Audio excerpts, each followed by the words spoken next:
वंदे वंदे जय श्री राम, जय श्री राम।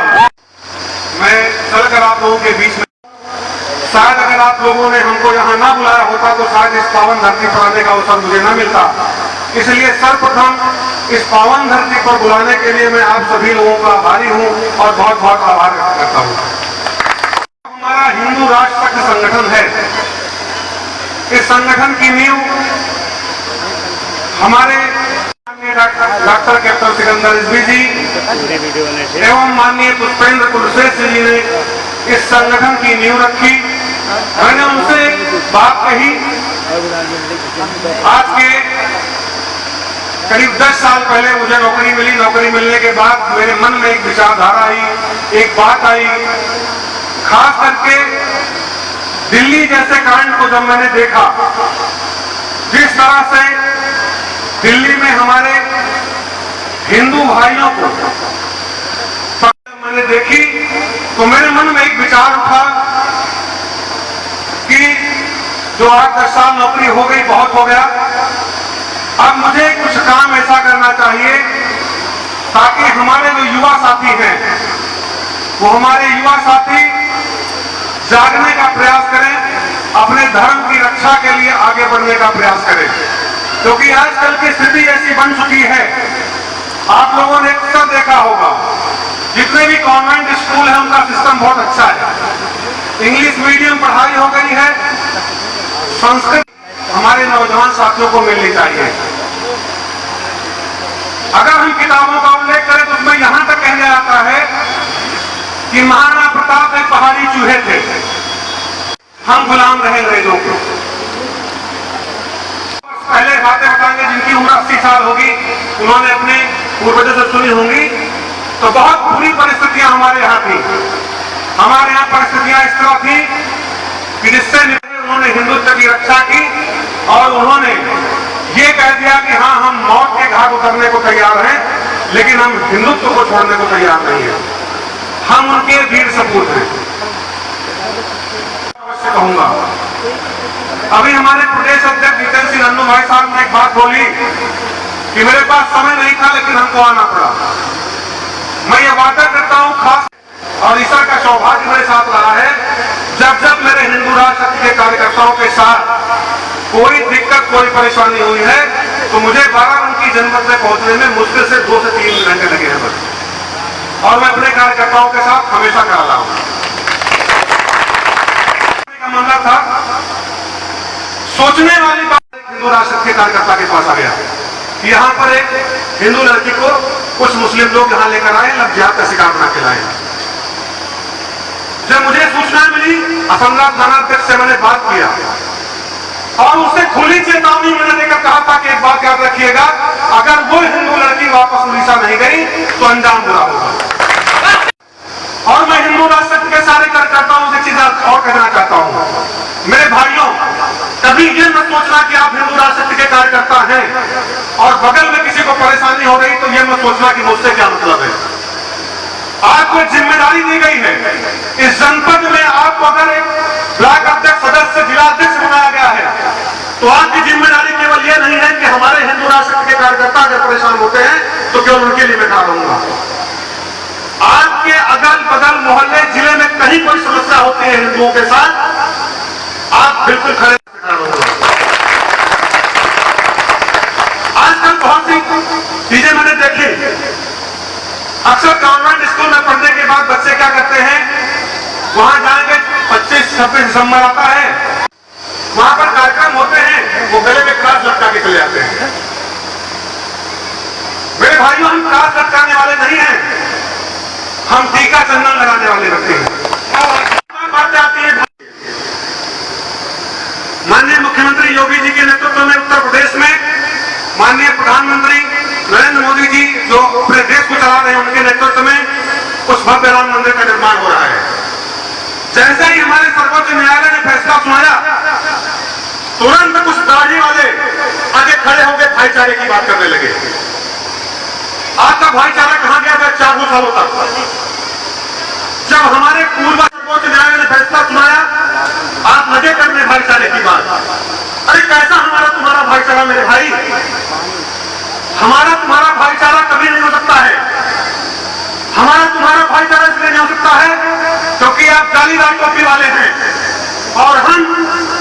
टीके वाले हैं।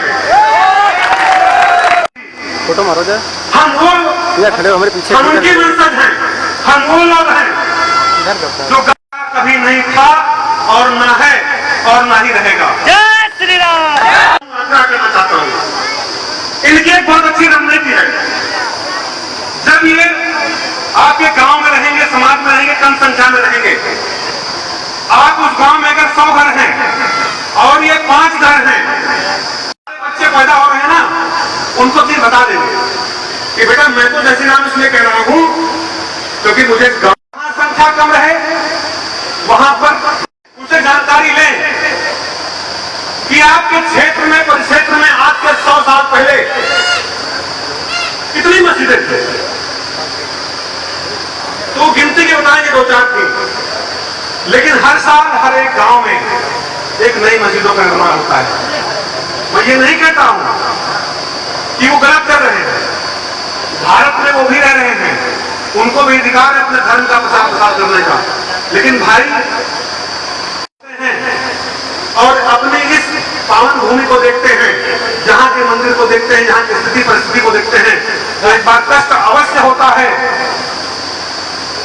ये एक वो हैं जो लंबी लंबी मीनारें खड़ी कर देते हैं और एक हम हैं जो अपनी पावन धरती को सजो नहीं पा रहे हैं।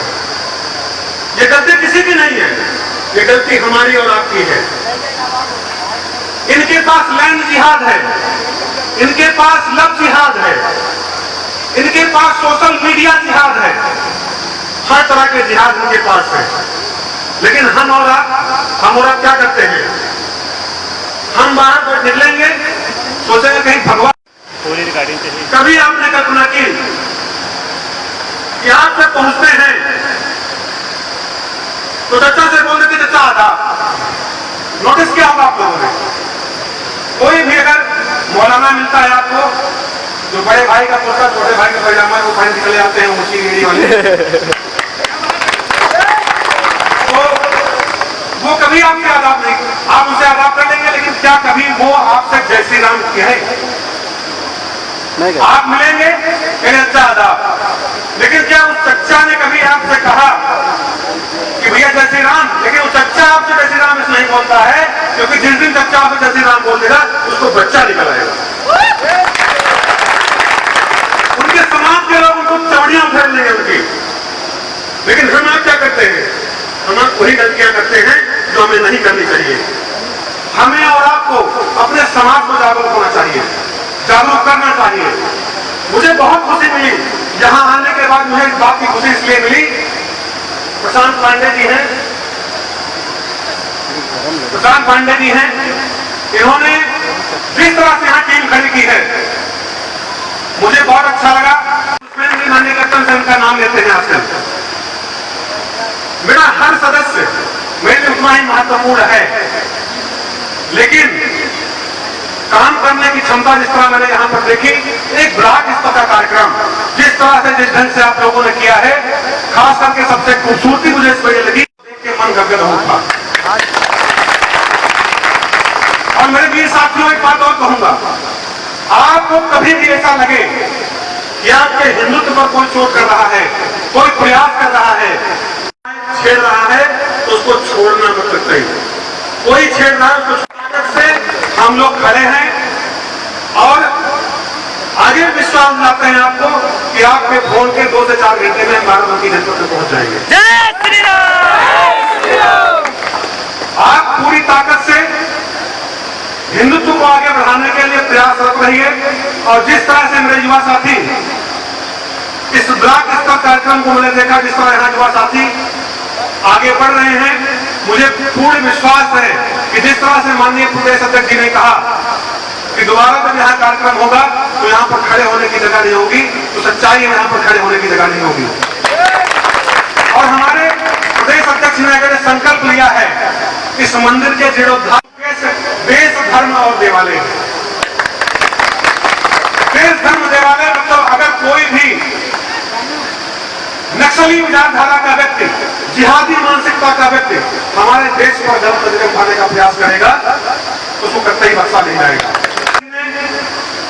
जम्मू कश्मीर ऐसी जगह जहां पर धारा 370 और 35 के नाम नाम पर देश के विभाजन कर दिया गया था, जम्मू कश्मीर को अलग दिखाया जा रहा था, माननीय पुष्पेंद्र जी ने उसके लिए रिजाइन की और रिजाइन करने के बाद दिखा दिया कि हिंदुत्व की ताकत क्या होती है।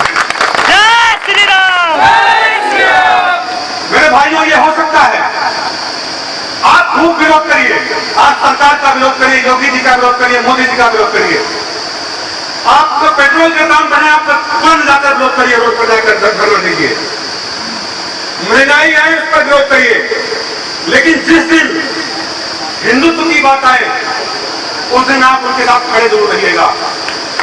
क्योंकि एक पहला प्रधानमंत्री है जिसने टोपी तो नहीं पहनी, लेकिन जब नेपाल गया, जब केदारनाथ गया और 8 घंटे 10 घंटे तपस्या करने के बाद निकला, तो उसके गले में रुद्राक्ष की माला थी और माथे पर तिलक था। हर प्रधानमंत्री इसको नहीं कर सकता, इसलिए कलेजा होना चाहिए। उसके अंदर नहीं है चतुरवाद, उसके अंदर नहीं है सब कि हाँ हमको मुस्लिमों का वोट देगा नहीं देगा, क्या फर्क पड़ता है। फर्क कब पड़ना चाहिए जब हमारे कुछ नेता वोट के लालच में टोपी पहन लेते हैं। मुझे गर्व होता है जब मैं प्रधानमंत्री को देखता हूं कि जब विदेश में भी जाता है, अन्य समाज के लोगों के बीच में जाता है, हमारा प्रधानमंत्री वहां कुछ लोगों के साथ जाता है, वहां बिल्कुल टोपी दी जाती है, टोपी नहीं पहनता है, कहता मैं नहीं पहनूंगा। ये हमारे धर्म की पहचान दिखाता है, वो हमारे धर्म की रक्षा करता है। और जिस दिन हमारा प्रधानमंत्री टोपी पहन लेगा, यहाँ से दौड़ पहुंचू और जाकर मस्जिद में नमाज पढ़ने लगूं तो मेरा खत्म हो जाता है। हिंदुत्व किया है, वहां पर जरूर खड़े रहिएगा, क्योंकि हमें उन लोगों से बचना है जो लोग जब राजनीति की बात आती है, चुनाव की बात आती है, तो वो लोग ये कह देते हैं कि कार सेवकों पर गोली मुझे इसलिए चलानी पड़ी। किसका विश्वास जित करते हैं? आपको सनातन के विश्वास में कमी दिखती है क्या? मैं गया हुआ था मथुरा कार्यक्रम में कि राष्ट्रीय अध्यक्ष जी सपोर्ट करते हैं। हमने उनसे केवल एक बात पूछी, उनके प्रश्नों में मैंने उनको उत्तर दिया कि आपने ये बात मुझसे क्यों पूछी। अगर आपने ये बात मुझसे पूछी है तो कुछ तो कारण होगा इसका।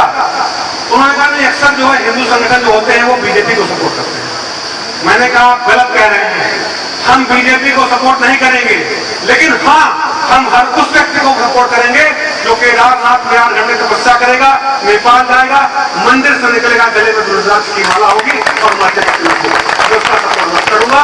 लेकिन वो जालीदार टोपी पहनेगा उसका सपोर्ट मैं नहीं करूंगा। जो हमारे हिंदुत्व को बचाने की बात करेगा मैं उसका सपोर्ट करूंगा। तो मेरे वीर साथियों, मेरे मित्रों, एक बात का अवश्य ध्यान रखना, अपने बुजुर्गों का हमेशा पैर छूना, उनसे आशीर्वाद लेना, संस्कार को कभी मत भूलना, संस्कार को बचाकर रखना, माता आशीर्वाद लेना। ऐसा कोई कारण न बने कि हमारे समाज में, हमारे क्षेत्र में अनाथालय बने। बहुत से लोग बात करते हैं अनाथालय में व्यवस्था करवानी चाहिए, जहाँ पर अरे ऐसा कुछ काम किया जाए कि अनाथालय और वृद्धाश्रम बने ही ना। क्या सकता है वृद्धाश्रम की पास बैठे, उनसे शिक्षा लें, दीक्षा लें, उनसे सीखें और हिंदुत्व को आगे बढ़ाने का प्रयास करें। पूरी ताकत के साथ रहें, हम पूरी ताकत के साथ आपके साथ हैं। हमारा शीर्ष नेतृत्व जो दिल्ली में बैठा हुआ है वो आपके साथ है, आपको कभी कमजोर नहीं होने देगा, इसका मैं आपको पूर्ण विश्वास दिलाता हूँ। इसी के साथ मैं अपनी वाणी को विराम दूंगा। बहुत बहुत धन्यवाद। जय हिंद, वंदे मातरम। भारत